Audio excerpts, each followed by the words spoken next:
Yo guys, what's going on? Alex Pandrea here, back with another exciting video for you all today. In today's video, we have some updates for you on deck releases, magic releases, that sort of stuff, but also we're going to teach you a 4-for-4 card switch that I think everybody should know and learn correctly. So the big news of the week is that if you follow my Instagram, you'll know that the Svengali decks will be released. Now this is not actually a Svengali deck, this is my new brand in collaboration with Ito, which you've seen previous videos of mine. He did actually a tutorial. We went through Singapore together, we launched this deck to the public in Singapore live last few weeks ago. And now finally we got the website ready and we're ready for an official launch so everybody else could get their hands on this deck as well. I'll do an actual unboxing of this in a later video coming up this week, but for now we'll show you just sort of the back design. That is the back design right here. It's very fashiony, it's very inspired by a Gucci-esque type feeling. I've shown this around at Magic Live to thousands of magicians, and they all had the same sort of style in mind when they held this deck of cards in their hand. So you can see it comes with a double backer. This is a double backer that you can use for stuff. It has a blank card, so a blank card could be used for a lot of magic stuff. 2 jokers. Jokers are pretty sweet. And what we've done to the face cards are very interesting because Ito actually designed really nice little subtle designs inside of some of these face cards. So you can see right there, this actually has a reveal in there, so you can force a card. But we're gonna go into the little details of all of this deck in later videos. But for the release, they will be released to the public on Friday, August 23rd at 1 p.m. Eastern time, only on Svengali.com. I'm gonna leave this here because Svengali is not spelled Svengali, it's spelled Svengali. So keep that in mind. This is the new brand, these are the new cards. Now let's get into the tutorial. All right, without further ado, let's get into the tutorial of what we're talking about here. Now, the way that this is gonna work is we're gonna switch 4 cards for 4 cards. It's a 4-for-4 switch. Now, the easiest way to do this is to get an example like the 4 aces and place them on the bottom. So the cards that will be switched in will be on the bottom. The card that will be switched out will be in the middle randomly. So let's just say we have the 4 aces right here and they will go on the bottom of the deck, all right? So that's step number 1. Now the way that this is gonna work is that the spectators are actually gonna go and touch 4 cards randomly throughout the pack. So you spread the cards and you say touch 1 card, you touch another card, that's fine. Yeah, random cards 3 and 4, that should be good enough. Now you're gonna actually show the 4 cards and take them out like this, and lo and behold, they've touched the 1, 2, 3, 4 aces. Unbelievable.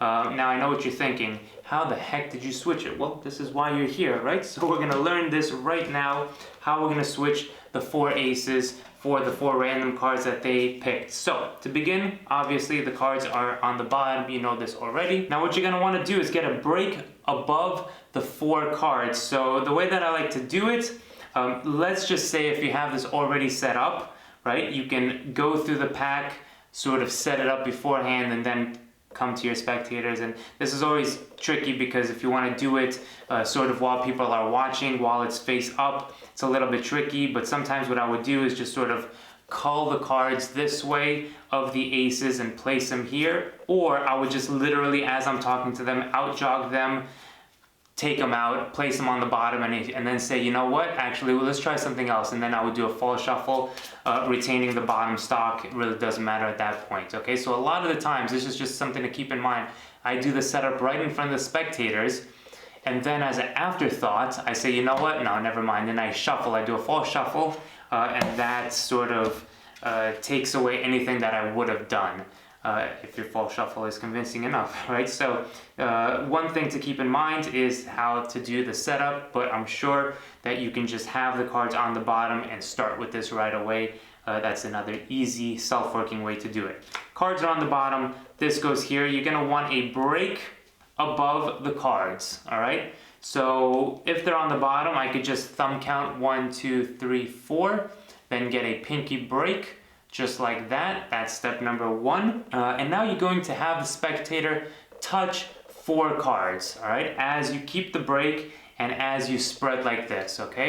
Now you do not have to keep a break for this, and you'll see why in just a second, but this is the easier version, keeping the break. So they're gonna go and they're gonna start to touch cards, okay? So if you go and then they touch a card, you're gonna out jog it like this, okay? You're gonna go more, they're gonna touch another card, you're gonna out jog it like this, keeping the first one and the second one out jogged, so on and so forth for the third, boom, and for the fourth, all right? Now, as they touch the fourth one, you're going to close up the spread. Now, notice the situation here. You have the 4 aces on the bottom with a break. You have 4 random cards touched and out jogged throughout the pack, all right? Now, we're gonna have to switch these ones for these ones. And the way that we're gonna do this is as follows. I'm going to sort of side jog them this way so that they are not this way, but they are angled in a diagonal position, all right? It's gonna make the strip out easier, all right? And sort of more, you can do it this way, of course, but you're not gonna have room to sort of grab the pack with the middle finger. So that's why I like to do this, kick it out. So now I could grab the pack, everything but the 4 cards with my right hand like this, all right? So that's step number, whatever step we're on. So I'm gonna grab it like this. And now you notice how your left hand is free.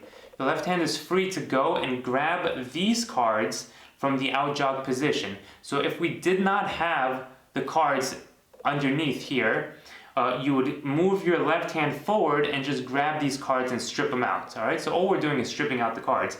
But we're loading, now that we have the break underneath, we're loading these cards underneath, all right? So we're just taking them and we're taking them forward, grabbing everything, so all 8 cards, and we're gonna pull them out, okay? So here, angle them, pick up everything with the middle finger and the thumb, everything, except the 4 cards, move it forward, all right?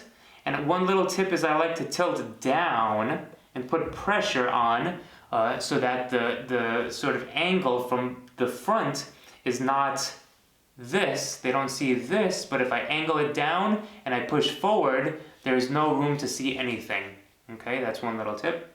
Angle it down, move forward, grab it now with the first finger on the front part over here, middle finger on the right side, thumb on the left side, move forward, grab, strip out, and now notice your pinky will remain right there the whole time. It's going to be from the break and it's going to remain there, strip out and keep the break, all right? So you're keeping the break, that's important.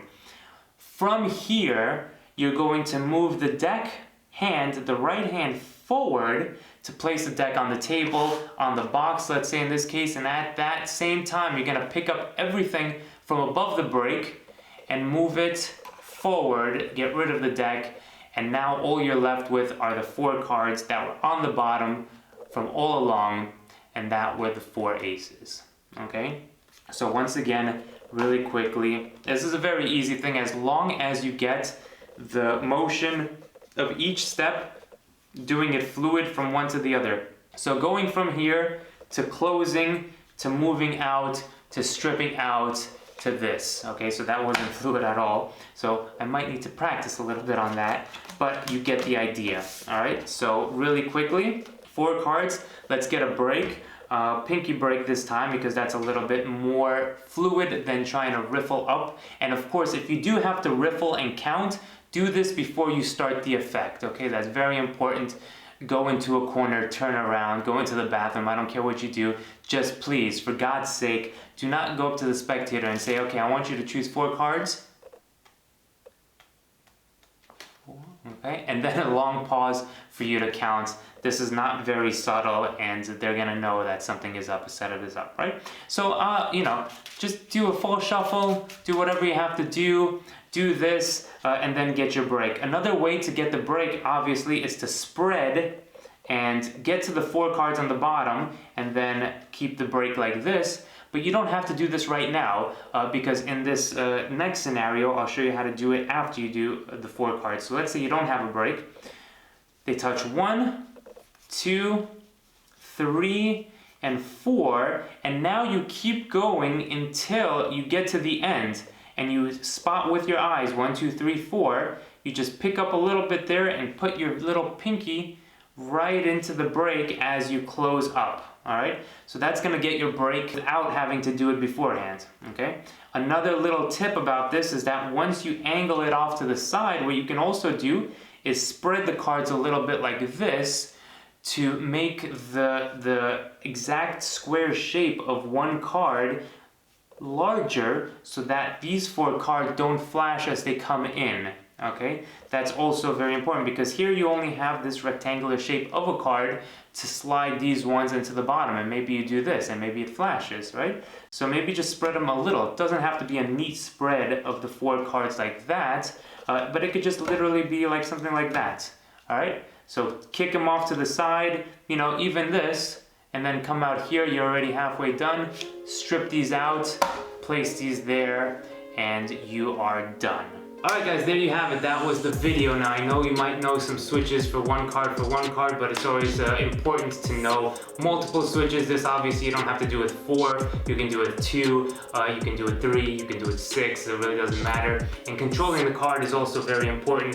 So you can combine these together, right? Obviously, combine them, control the card first, then do the switch of selected cards, or you know, think of things outside of the box, like a phone number. If you know the spectator's phone number, you can go ahead and control the cards on the bottom, then do the switch of randomly selected cards, and then call this number, and now it's their phone number. All right, so I'm just thinking off the top of my head here, and I'm sure you will as well. So that being said, if you did like this video, comment down below, let me know applications that you might do for this.